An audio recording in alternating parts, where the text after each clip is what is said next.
News Extra brought to you by Intralinks, and here's Kevin Mooney.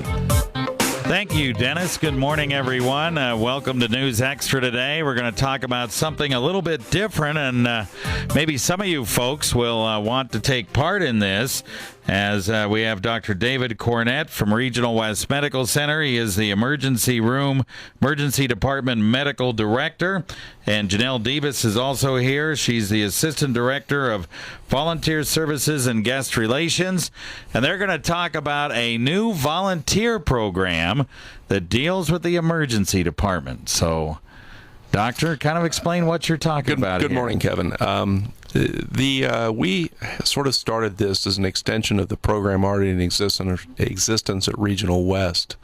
It's an attempt by the department to make the patient's stay easier and more comfortable. With the advent of electronic medical records and the complexity of the physician-patient relationship given current technology in an ER, we thought that this might help make their stay more comfortable and approachable. All right. So you began this in June. Yes. And it's been pretty successful. You've had some people volunteer, right? Yes. We currently have about 10 staff. We ask for a commitment of about 8 hours a month on 4-hour shifts.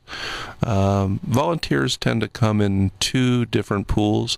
The first is older folks that may be retired or partially retired that want to give something back in some community sense. So they come in and help us. The second are younger people that are often in college or in some pre-healthcare field that are looking this as a way to get into some health professions type job or occupation. Yeah, maybe to test it out, see if it really is what they want to do, maybe. Yes, right? Just to see what the environment's like. And the emergency room can sometimes be a difficult place, both for patients and for the staff, actually. But it's a way for people to see at low risk to them, in an attempt, hopefully, to give them some education and the patient some additional care and comfort. All right. We'll take it over here to Janelle. People offer blankets, magazines. It's all non-clinical stuff, right? Correct, yes. They just go around and check on the patients in the rooms. There are certain patients, and restrictions that, we want to make sure the volunteer is comfortable in there too. That's important to us. So we're not going to put the volunteer in any situation they don't want to be in. And so they just go around, check on patients, make sure the patient is comfortable, offer them a warm blanket. If they can have water or some sort of food, they'll offer that to them. They definitely have to check first with the physician. But they just go around. Magazines are there, movies. We can get the movies up and going for them.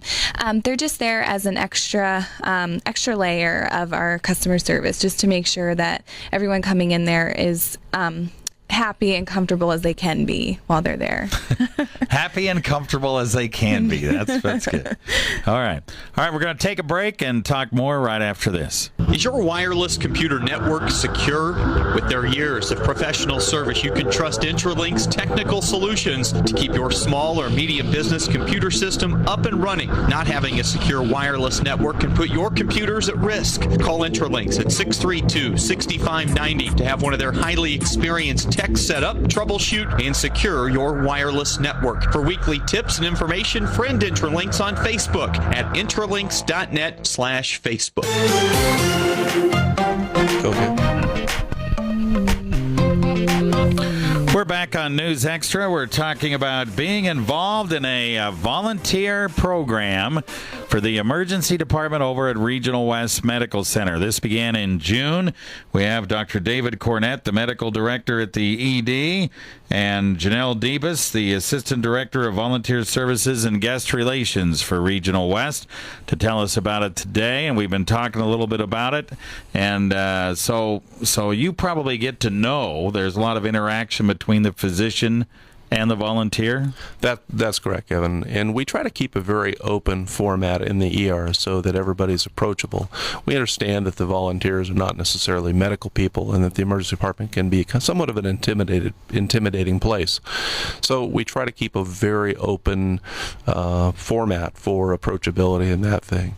When the volunteers come, they usually receive some type of report from the charge nurse that's on duty so that they have a place to go. They know kind of what the layout or scope of patient care is for the day. And these folks receive, the volunteers do receive some training, basic training, so they understand basic compliance with certain federal laws that seem to be increasingly encroaching on our lives these days, but are reality for us in the medical field. Okay. All right. So if somebody wants to get involved, what is the commitment? It sounds like there's training and other stuff. And how do they get involved? Do they contact you? They need to contact me. I'm at 630-1271, and then I will start the application. And we do background checks on all our volunteers to come into a patient area or even in the hospital in general. And then once we do that, we have an orientation process and training. We do have some pre-health screen things we have to do, like a TB test, and flu shots are mandatory as well during flu season. And so there are certain things that we have to do, and we get them through with HIPAA and confidentiality. So yeah, it's kind of an intense process to volunteer, but I think it's worth it in the end. So you just have to listen to me talk for a little bit.